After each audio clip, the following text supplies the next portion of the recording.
আসসালামু আলাইকুম সম্মানিত দর্শক, আপনারা দেখতে পাচ্ছেন আমাদের এই দেশের একজন গর্বিত যোদ্ধা, গর্বিত নাগরিক। তিনি নিয়মিত রক্ত দান করেন মুমূর্ষু রোগীর বিশেষ জরুরি প্রয়োজনে।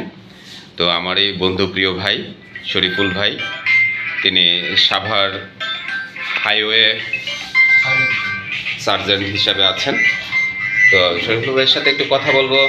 আসসালামু আলাইকুম ভাই। ওয়ালাইকুম আসসালাম। ভালো আছেন? জি আছে।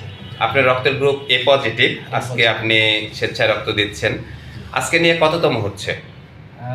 আমার ধারণা 35 বা 36 বার হবে।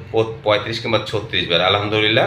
এই যে আজকে যে রক্ত দিচ্ছেন কেমন লাগছে আপনার? আপনি যেহেতু 36 বার দিয়ে 35 বার দিয়ে ফেলছেন, আলহামদুলিল্লাহ, ভালো তো লাগারই কথা।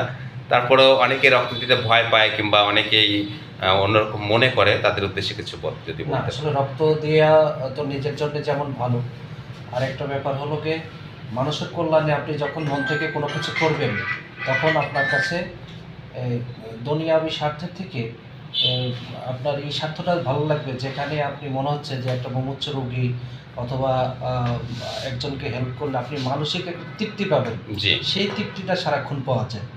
আলহামদুলিল্লাহ।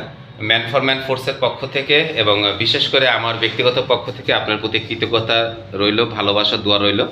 আল্লাহ আপনার এই দান, নিঃস্বার্থ দান আল্লাহ কবুল করুক, এবং যে রুগীকে এই রক্তটা দেওয়া হচ্ছে সেই রুগীও যেন আল্লাহ দ্রুত সুস্থ করে দেন। অবশ্যই দোয়া করি। হ্যাঁ, এটাই দোয়া করি। তো সবাই ভালো থাকবেন। যারা আজকের এই আমার শরীফুল ভাইয়ের রক্তদান ভিডিওটি দেখবেন, সবাই উৎসাহিত হবেন এবং রক্তদানে এগিয়ে আসবেন। সবাই স্বেচ্ছায় রক্ত দিন, মুমূর্ষু রোগীর জীবন বাঁচাতে সহযোগিতার হাত বাড়িয়ে দিন।